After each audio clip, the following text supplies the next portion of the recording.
and then after that you come here and present it like as if you are presenting in a conference. So that is what scientists do. They present a lot of papers in the conferences. They write papers in journals, and then there are conferences for those journals, and whatever paper they have written, they in a short 15-20 minutes they present the whole paper of all their works. So so that is the format for any paper. Doesn't matter whether it is science or art or culture or any area. That is an international format. That uh, for any organization, first you, if you want to write a paper on any topic, you find a organization who are dealing with those kind of topics, and then you first send them the abstract. Abstract is like half a page of uh, from what is the work you have done. You little bit kind of giving high level information about that, and then that is called abstract. So you send abstract to those associations, and then if the association decides that, well, this is a good paper, then they will say that your abstract has been accepted. Now you can write a full paper. Then you write a full paper, and then basically you do all in the paper. You have to do the introduction, then you have to say what you are trying to do, and then you show your results. If it is experimental, you show the result. If it is a modeling, you show your modeling results, and then you conclude. So that is what is the paper, and then people will say that, okay, then there is 2-3 days conference. You will go to the conference, and then on that topic which you have written paper, uh, you will present, because then there are some audience, your fellow other researchers who are working in similar field. They will be in the conference, and you will be presenting. They will be listening, and they will be asking you questions after your presentation, and you answer them. And then that's how it happens in different conferences. Okay, so keeping that in mind, I want you guys to think that as if you are presenting at a conference. So your paper should have um, abstract, half one page. Then you should have introduction of your topic. Then you should have all your data, and then conclusion. And then at the end you say that, do you have any question? I'll try my best to answer your questions. And then people will ask you questions. You answer them. Okay, so that's the format. I want you guys to practice it whenever you present something. And if you are not ready, take your time. That's fine. We can do it later. Okay, good. I see some other people had joined. um, Om Prakash ji had joined, and then who else is Uday Jha? Uday, yes, yes, sir. Yes, Yeah, please Uday, please. introduce. uh,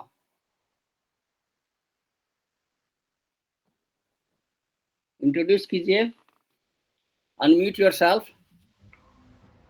Yeah. Hello. Hi, namaste. हाँ नमस्ते, कैसे हैं आप? ठीक ठीक. Namaste, sir. नमस्ते नमस्ते. अच्छा, मैं एयरफोर्स में था, ग्रुप कैप्टन रिटायर हुआ हूँ, और मैं अभी यूनिवर्सिटी ऑफ मैसेचुसेट्स डार्टमouth में पढ़ा रहा हूँ. तो ये उन लोगों के लिए है जो आपको नहीं जानते हैं. We already know you. Everybody know about him.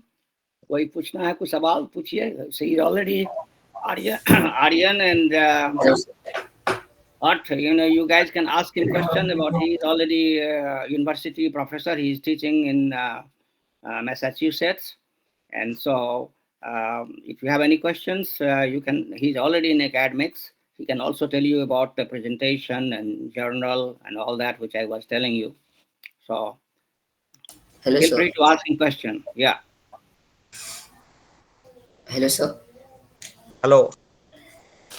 Sir, in which field, with what type of things do you teach at your university? Actually, I'm teaching in College of Business. So I teach classes like business statistics, business analytics, supply chain management, Oh, applied decision making. okay, sir.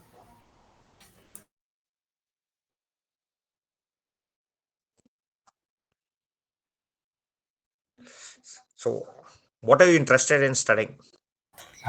Sir, sir, I like to study astronomy. So it is a branch of science. It studies about the things that are outside of Earth. Yes.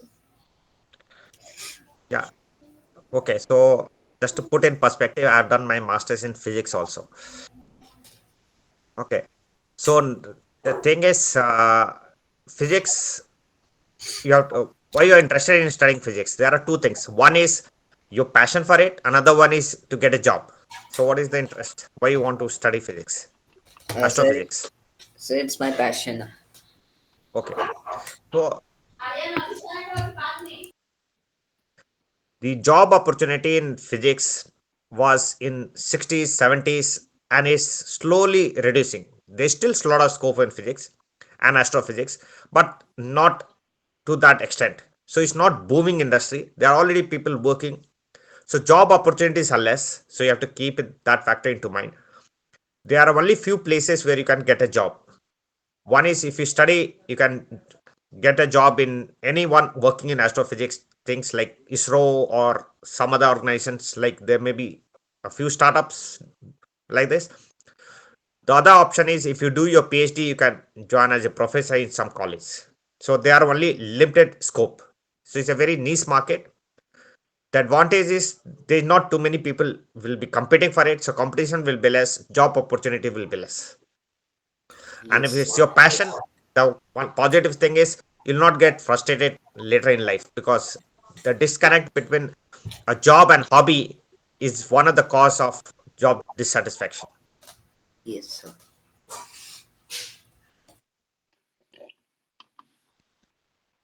Earth, do you have any question for him? Where is Earth?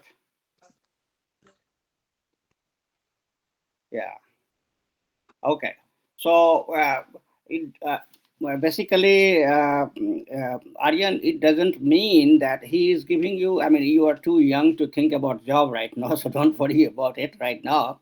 Uh, uh, Pursue your passion, right? That's what you have to do, and then uh, basically, if in America and India we call it STEM: science, technology, math, and engineering. If you are in these areas, they are all interrelated, right? For example, uh, when in 80s I started working for IBM. um, uh, Before that I was working for Bihar state government. So Bihar state government, I was in the department where all engineers were only mechanical engineers. Okay, so that was one thing. But when I joined IBM as after doing my masters as a fresh engineer, I found that there were people from different disciplines there in in batch, like fresh engineers every campus hiring of those days, and there were from the top universities, mediocre universities, and from physics, chemistry, electrical engineering, mechanical engineering, material science, chemical engineering. And then once we started working on the projects, all our, you know, uh, in like previous academic background become, nobody was ever asking. I worked with them for say 10 years. Nobody knew that who has what background. So nowadays, the point I'm trying to make it, it is very interdisciplinary approach. You don't know everything A to Z of anything. There is an interdependency. You will be collaborating with a lot of other fellow scientists. So you will have expertise in one area, others will have in other areas, and you will be dealing with each other, and that is how you will be solving the problem. Okay, so that is the new approach now. So it doesn't matter, your basic training. It doesn't matter what science you study. The basic training is similar. Okay, and then when you pick up a project, you will take from there. You will have to do your own study, your own research initially to catch up. Similarly, when in the job you are, people change job. Even if you stay with the one company for 30 years, you will be bored with doing the same thing. You are not going to do the same thing for 30 years. So you will be slightly deviating from one thing to another every like 2 3 years. And then expectation is that when you change your job, that you would in 2 3 months kind of learn about the new environment, new job, and requirement and everything. And then after that, you become a contributor. You will be a kind of like any other scientist there or engineer, and you'll be working with them. So this is what is the modern way of working. It is not like good old days that you will be working in a silo, only one thing. You will be asked to do different things. You may have training astrophysics, but you will be learned, maybe you will be working on quantum physics problems. You never know.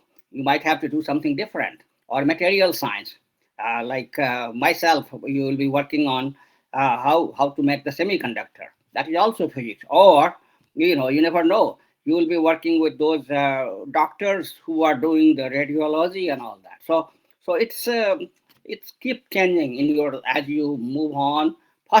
First goal is right now for all the students to get the basic training, which is common almost, other than the specific subject for all the science students. So it doesn't matter which discipline you come from.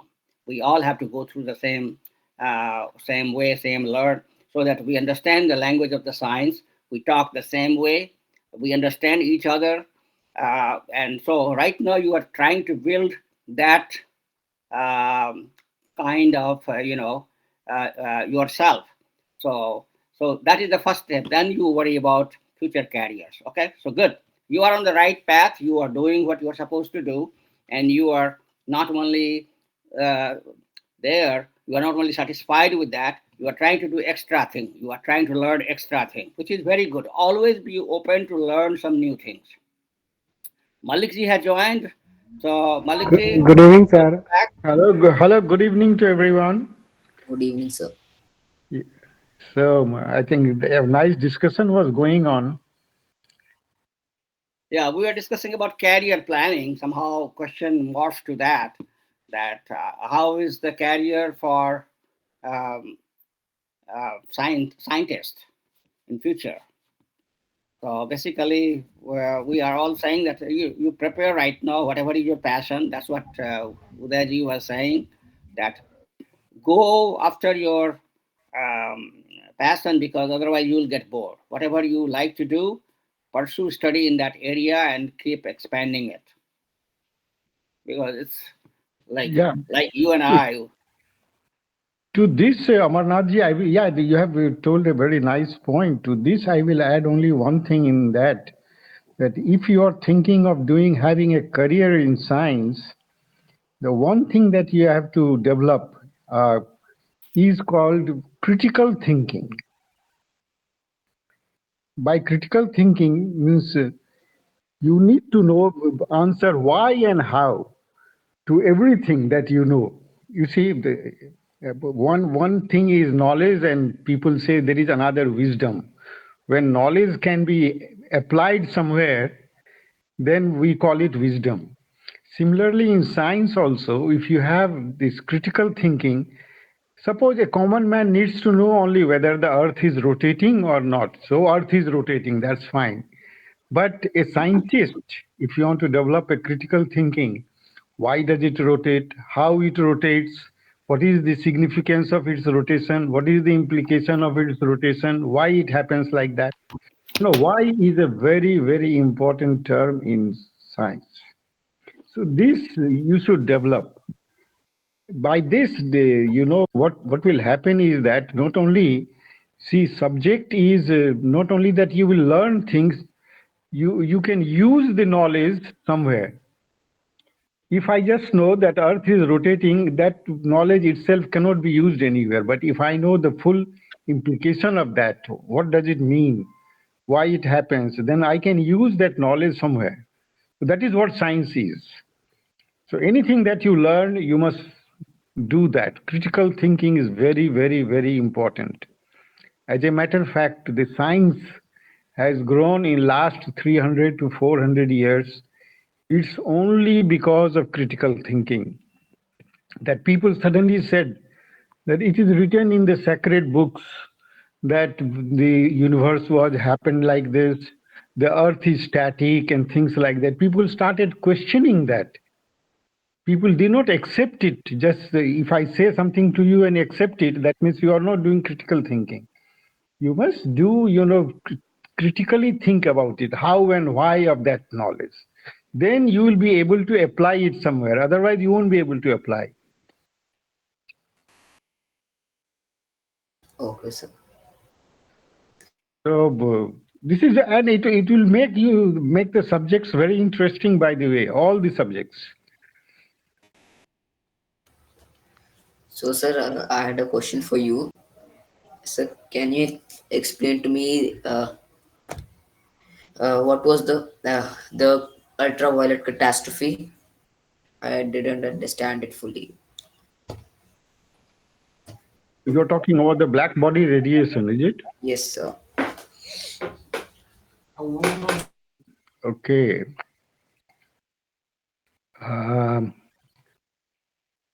No, but the simple thing is simple thing in okay. Hey, Aryan, acha, I told few things, but Yes, then sir. I think if you want to understand it, will you allow me to next Saturday? I will come with graphs and then tell you what ultraviolet catastrophe is. Okay, sir. Yeah, if you see the graphs, then you can know this is exactly about the black body radiation. So give me. I'll prepare a few slides and then show you what ultraviolet catastrophe is. Okay, sir.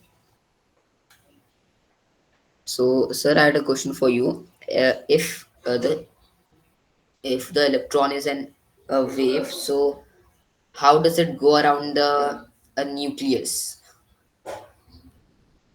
What type of wave is that?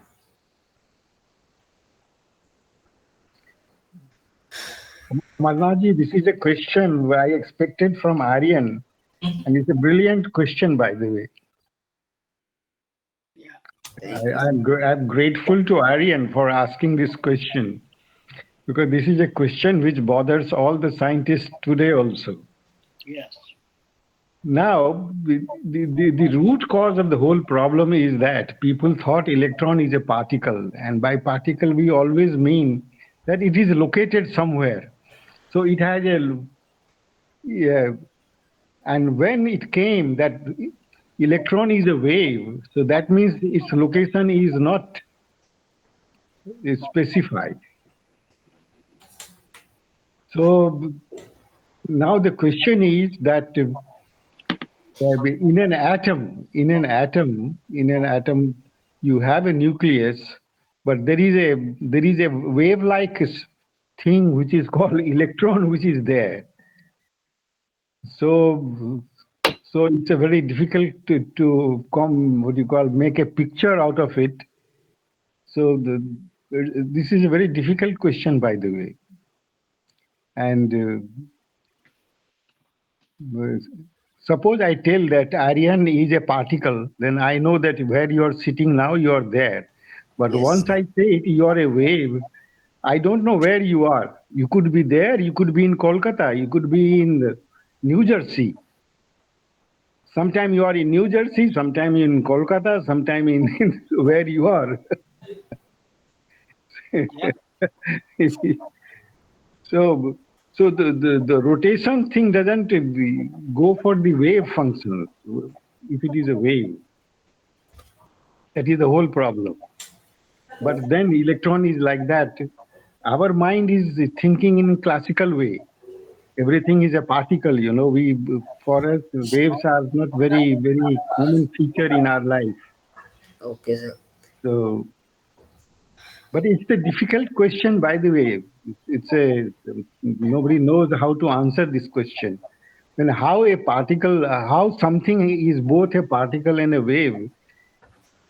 Yes, Well, sir. there are equations that say it is so, but then we are not able to picturize what it is. But if you take an electron and do the double slit experiment, you'll find it behaves like a wave, very, very interestingly, which my mind also doesn't accept, but then that is the truth. Okay, sir. So, sir, there is one more thing regarding this electrons. It is the hydrogen level. So there are orbitals. So it jumps from one orbital to other. So, sir, if we imagine the it has a wave, so if it wants to move to a higher orbital, it would expand, right, Why you're saying that it should expand? sir? Because it is encompassing the whole nucleus. Yeah. So each of them, each orbital has a wave function of its own, Okay, sir. which tells, and that wave function is just tells you the probability where that electron is. So Okay, you will sir. see the pictures that you must have seen around the atom for the different orbitals, the different waves, how they look. Yeah, Okay. please go ahead with your question now. So, sir, if it is in wave, so how does it go to other orbitals? No, no, this is it go. No, what is happening is that to each wave function is associated a particular energy level, Okay. and to another wave function is associated another energy level. So when it jumps from one wave function to the other wave function, that's what the energy change is there. That is how it is explained. It's difficult to So, imagine, but that is how the reality is, looks like. okay. So, sir, what would be the distance between each orbital? When you talk of distance, you talk of this particle nature, basically. Yes, sir. Distance, in the waves, you don't talk about the distance. So you assume that the electron is a particle, and then you talk about the distances.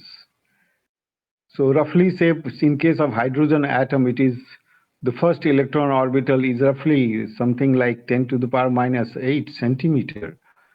And then next, the others will be still lesser than that. The next level will be much lesser than that. So, sir, If the electron is a particle. why can't the electrons be in a state of both? It is like it is in between one and two orbital, the first and second.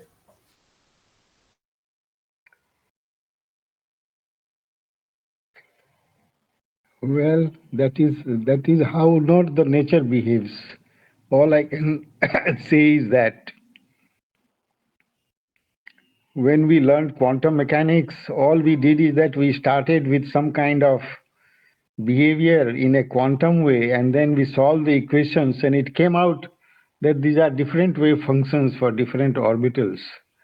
Now, why in between is not possible? In fact, the very first question you should ask is that you see the whole problem arises that if we take the particle nature of the electron is moving, so it must radiate. So that is how the objection was there. But when quantum mechanics was used to explain the whole thing, it assumed that if it is a wave function, it won't radiate. This is something which is against our thinking, but then that is what it is true. Quantum mechanics conceptually is difficult to understand. Right now also people are trying to find some meaning into these things. But what is true is that it explains everything in the world so nicely that people cannot throw this theory. I don't think in future also they will be able to throw it out. It is the truth. Your questions are difficult, Aryan. I think maybe your generation will try to solve this problem. And sir, today I think Uday sir also joined first session with you. Yeah, He also actually, from I'll just USA. answer. I'll answer few things that he was asking. One was ultraviolet catastrophe. Yeah, please, Now, what please, yes. was so I'll just explain this thing. Initially, they were not in a position to study. So, Uh, Udayji, can you just introduce yourself a little bit? I came a bit late. I'm sorry. okay, so I was in Indian Air Force for 26 years. I retired as group captain, Oh, and I got one gallantry award for my operations in Kargil. oh, very good. Congratulations. So thank you, by then President of India. And now I'm teaching in University of Massachusetts, Dartmouth. I'm teaching in College of Business, Business Statistics, Business Analytics, Oh, Supply Chain Management, and so on. yeah. So actually, Aryan had asked these questions a few weeks back, and I explained without the graph. So I just told him, replied him that now next time I'll explain to you with the graph. So that, but then maybe you can put in Yeah, your you can explanation, explain with right? graph. I'll just give him rough idea what is Right. was. Yes. Yes. Yes. Please go So ahead. yeah, so in about 150 to 100 years ago, they had no way to study very high frequency. They were only studying low frequency. So low frequency means high wavelength. So they extrapolated that information and they talked about that as the wavelength will reduce, the energy will become infinite. But that is where the problem had come up, that black body thing. So the Planck constant, there is a Planck length also. He says that it cannot, the wave is not continuous, it's in packets. So the moment it becomes smaller than that Planck's length, whatever that length is, it cannot go smaller than that. The whole package has to move together. You cannot further slice it. The slicing of that particular length is not possible. So that's how the problem got resolved, and that's why that is known as quantum, and all that thing started from there. Very good. Very good. Yeah, Did I that's answer your question? Okay, sir. now And you. regarding that electron thing, the electron, they keep moving from energy level. It's like you said, it's a wave, so it's not moving exactly around this thing. It's just in that particular cloud. It's in a cloud format, which is at a proper distance from the proton, where it's not collapsing because they have reached a stable state. So but it's not object moving around, it's like a wave in the cloud. It could be at any place in the cloud. So you can think about proton in the center. You can think about the proton in the center and a cloud on top, and that electron is anywhere in that cloud. Oh, even proton is a wave. No, I'm not going into further Yes, distinct part of it. yes, yes, Okay. yes, yes. You So are correct. to You are go to the correct. wave theory, everything will further get complicated. I'm just talking about that particular aspect of it, that why it is going around. So it's not actually going around. It's on a cloud and different stays at different places. The way the waves move.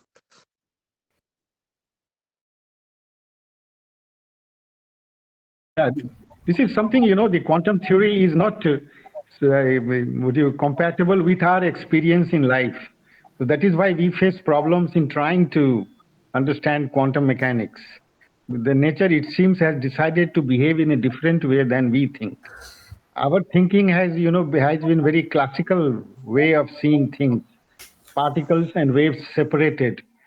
And the quantum mechanics comes in and joins particles and waves together. It is very surprising. Recently, I think about 5 or 6 years back, they made experiments with electrons, even sending one electron at a time, and then it behaved like a wave, and in some cases, it behaved like a particle. So interesting it is. The nature is so interesting. There's duality. The problem is not just this. Even we are just tuned to imagine three-dimensional objects, but there are more Right. than three dimensions. So there are certain limitations for our imagination itself. So because we don't know about it, we can't imagine it, cannot say it. So it's beyond our comprehension to, okay, there are four dimension objects. How will the four dimension look like? How will the fifth dimension look like? So those things are still beyond our comprehension. At Oh, least there is no model to suggest that how you can see it, how you can visualize it, how it will look. oh, Mr. Uday, are you saying that this nature is because of the extra dimension? No, I'm saying, yeah, there are extra dimensions also creating problem, which is very difficult at the moment to Yes, explain how they are yeah, creating it is. problem. It is because here also we are. It's difficult for us to imagine time as another dimension. So, yeah, yeah, but that time dimension or extra dimension doesn't come in the way of quantum mechanics.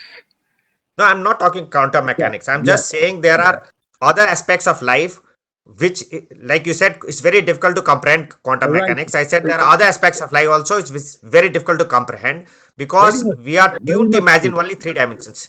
So Very there much, are extra dimensions we just can't imagine, and since we can't imagine, it's very difficult for us to visualize how those things will be.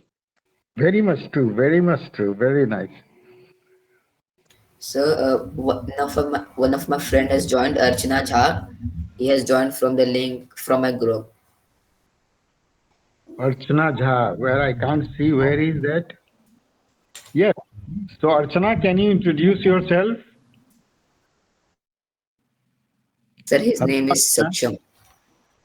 His name is Saksham. Saksham. Hello, Saksham. Can you introduce yourself? Yes, sir. Can you introduce yourself?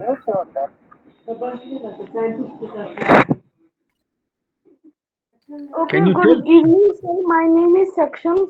I study in class 7B and I want to become an astronomer in future. Okay, very good.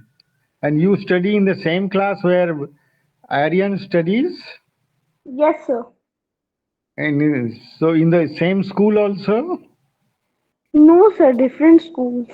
Oh, different school. Okay. So why you want to become an astronomer? Yes, sir. Why you want to become astronomer? I want to become an astronomer because our country is, you can say, the space agency of our country named ISRO is very weak compared to the other space agencies like ESA and CNSA or NASA, etc. And it doesn't have enough budget to do many missions, and it always and maximum times it gets failure in its missions. So I want to improve it. No, so but if you are interested in rockets, then you have to become a space scientist or space engineer, or that's an engineering subject. So why astronomer? Astronomer is a person who keeps on doing measurements about the universe. So you want to do that, or you want to make rockets? No, sir. I want to learn about the universe, like you can say dark matter, dark energy, heavy dark matter, hypotheses, and many more things like black holes, white dwarfs, pulsars, etc. Oh, so basically you want to become an astrophysicist, is it?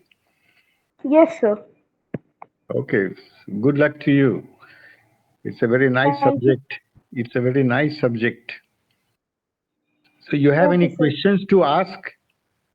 Here we invite and call people, young and old, to ask questions and answer questions. So Yes, you sir. have I have. here Uday ji, Yes, you have Amarnath ji, you have Om Prakash ji. So they can answer your questions. If you have any questions, any question which you don't understand, you can ask. yes, sir. I had a question that what is superstring theory? Oh my God. I also, Saksham, let me admit frankly, I don't understand it. I won't tell it. Udayji, you want to say something about superstring theory?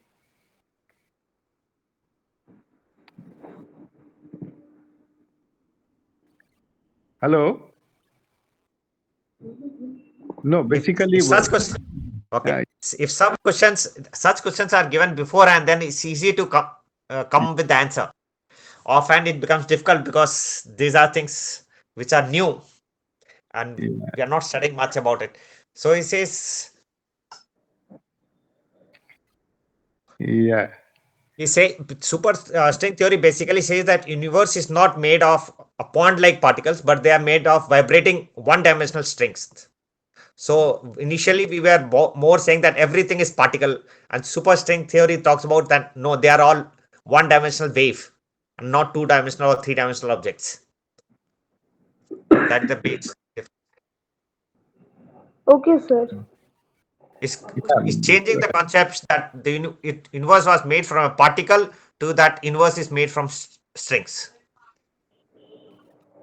Okay, sir. Yeah. So let me just also add to Saksham, to if you want to, you can explore in your books. You know where this it is. It's, the vacuum is where there are no particles. What that vacuum is. So this is where the string theories come in. So vacuum is not the presence of nothing, but it is the presence of strings. But it is, let me remind you again, it is just a theory. It is not Okay. proven. It is not proven. Science is based on evidence. If there is no evidence, that just remains a hypothesis because Yes. it is not proven. So it can change any day. And tomorrow you might come up and say, no, no, superstring theory is not correct. There is something else. Because it is not proven, there is no basis for it. It Yes. explains few things, it doesn't explain few things. So you have to be very careful. So in science, we talk only about things for which there are evidences. Okay, go ahead. Any other question? I'll just add one more thing. Yeah, sure, As far please. as astronomy is concerned, a lot of things are mathematical equations. In last 100 years, how things have evolved. When Einstein talked about the equation, in that particular case, as per him, the universe was supposed to be expanding. But the belief system as on that date was universe is not expanding. So he introduced a constant so that it becomes static universe. Few years down the line, when Hubble actually found that universe is expanding, which was the further led to that Big Bang theory, Einstein admitted that he made a mistake of assuming that it's not expanding. But as they've progressed further, they've found that Milky Way, the stars which are far off, is actually should fly off as per the centrifugal force, but they are not flying off. That means there is something holding to them. Then they came out, okay, there is something which is holding, so dark matter. Now they said, okay, if it's holding, then universe should collapse, but it's not, it's expanding. So they said there is energy which is pulling apart. So there is a lot of things, and they constitute 96% of the universe, dark energy, dark matter. The word dark means mystery.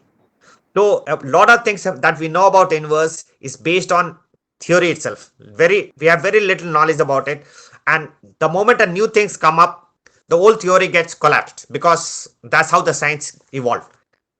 So what we know today, we don't know. I'm just adding to what you said. The string theory, the concept that is there. Tomorrow there may be some other concept which demolishes everything that we know as on date. Yes, sir. So we are giving a lot of challenges to the young people.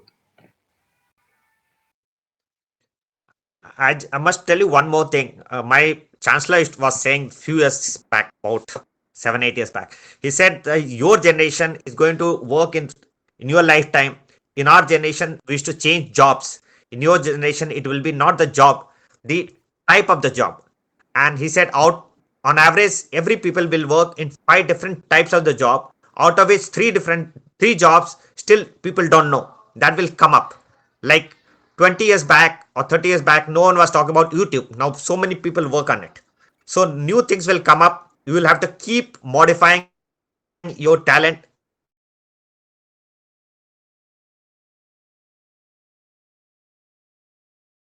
You will have to keep evolving with time.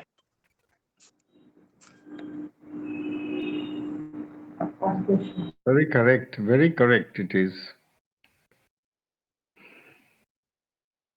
So, Aryan, you have any question? Today you asked very difficult questions, which I think in future you will be answering them. Yes, sir. So, sir, as you said that there is a lot of uncertainty in measuring the particles, the electrons' position or momentum. So, is this random? So is So this random? what do you mean by this question actually? I want to understand the question first. So, sir, as you No, the said that. quantum mechanics just says that when you go to measure this position and momentum, Oh, so when the observer interferes with the something observed, say a particle, so it interacts with that and it makes the uncertainty actually. So now raise your question. It is the so yeah, process of it is the process of observation that makes it so. That is yes, what it says. That is what the present thinking is. yes, sir. I forgot it was this observer's effect. Yeah, but it may not be correct. By the way, it may not be correct. There are already a couple of different theories which nobody knows. So one is one must try to understand Bell's theorem. Someday maybe I'll talk about it if you are interested. So those are the things which are there. Bell's theorem just is a theorem which wants to test the postulates of quantum mechanics. Okay. People are working on it. That's these are very difficult questions, but very successful. Quantum mechanics is one of the most successful theories which human mind has invented.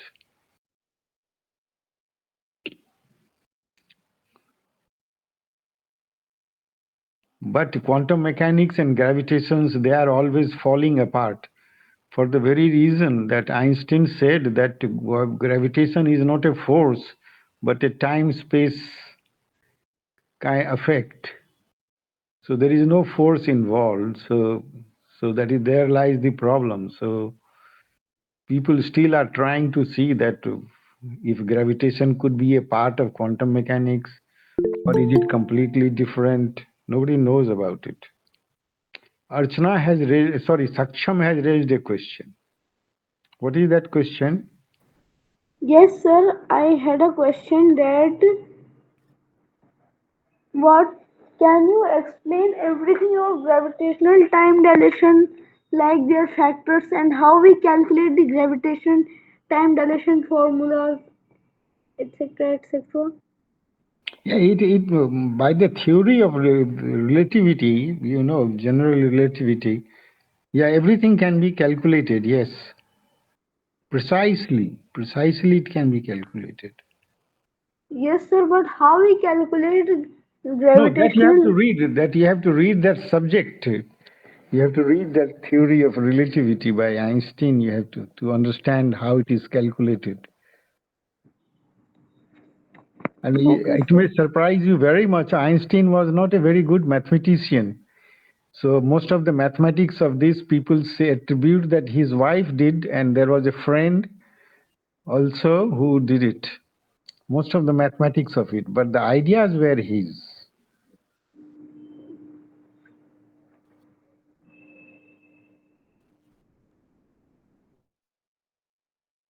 There Actually, is he talked about that gravity bends time. So that means stronger gravity means time will pass slowly.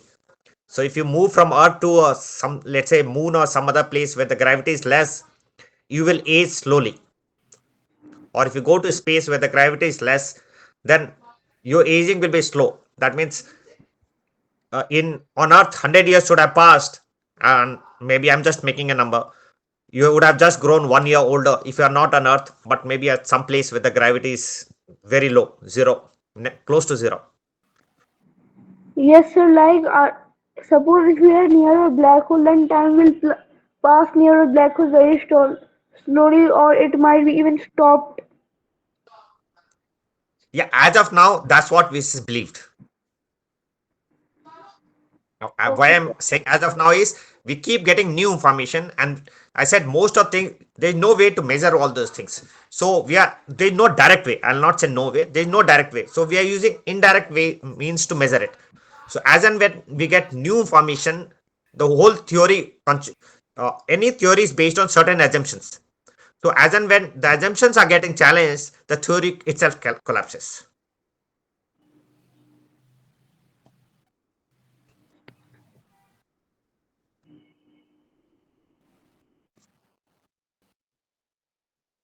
Chaliye, are there some more questions?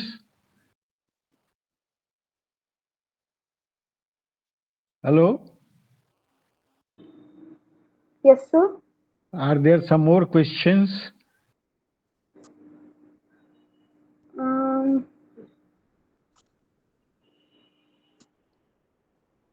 yes, sir. I had a question that you have heard about the star SD 140283 located roughly 190 light years away from Earth. It is also one of the oldest stars in the universe, but it's still two times larger than the Sun and four times more massive. Then how did it survived for 14.5 billion years? Oh, well, I haven't heard of it. I don't know. I'll just figure it out. I'll just figure it out. I haven't heard about this. Yes. We And I don't know.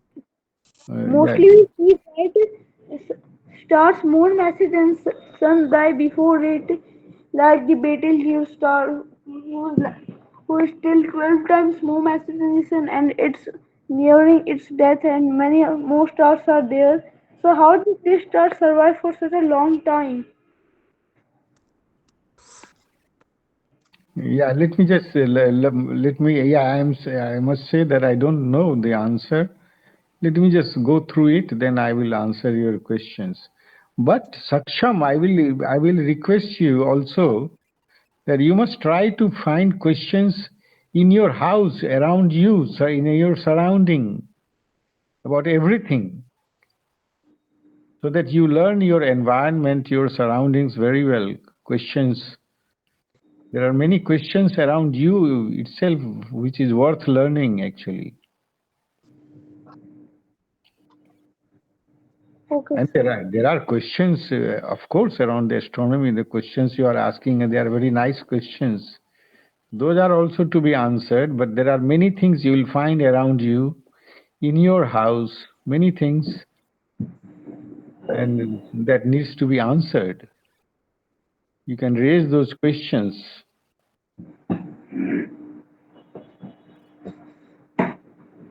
Pankaj ji, now is it time to call?